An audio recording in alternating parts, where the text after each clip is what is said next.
Hello everyone, welcome back to my channel. চলে এসেছি তোমাদের সঙ্গে আর একটা মিনি ব্লগ নিয়ে। সকালে ঘুম থেকে উঠে ফ্রেশ হয়ে খেজুর আর জল খেয়ে নিয়েছিলাম।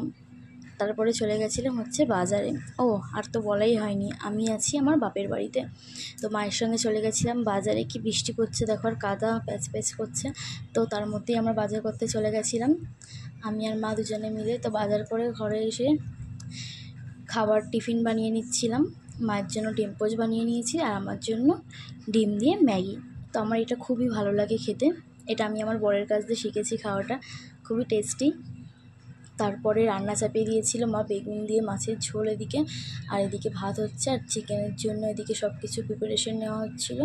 2 রকমের মাংস হচ্ছে, 2 রকমের মাছ হচ্ছে। তো আমি মাকে হাতে হাতে জোগাড় করে দিচ্ছিলাম, সব ধুয়ে দিচ্ছিলাম, আর এদিকে সব কেটে কুটে দিচ্ছিলাম। আর আমাদের বাড়িতে দেখা যায় শিলে মশলা হচ্ছে।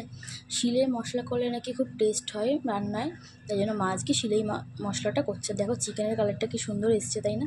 আর এদিকে 2টা মাংস কষানো হচ্ছে। এত বলাই হয়নি, আমাদের বাড়িতে আজকে এসেছিলো আমার ননদ আর আমার ননদের মেয়ে। তো আর ভিডিও করা হয়নি, খাওয়া দাওয়া হয়েছে, গল্প হয়েছে। তারপরে বিকেলবেলা আইসক্রিম খেয়ে আমরা বাসে উঠে গেছি। বাসে উঠে বাড়ি চলে যাচ্ছিলাম। তো বাসে গল্প করতে করতে বাড়ি চলে গেলাম। তো বাই বাই। কেমন লাগলো ভিডিওটা জানিও, ভালো লাগলে লাইক কমেন্ট শেয়ার সাবস্ক্রাইব করতে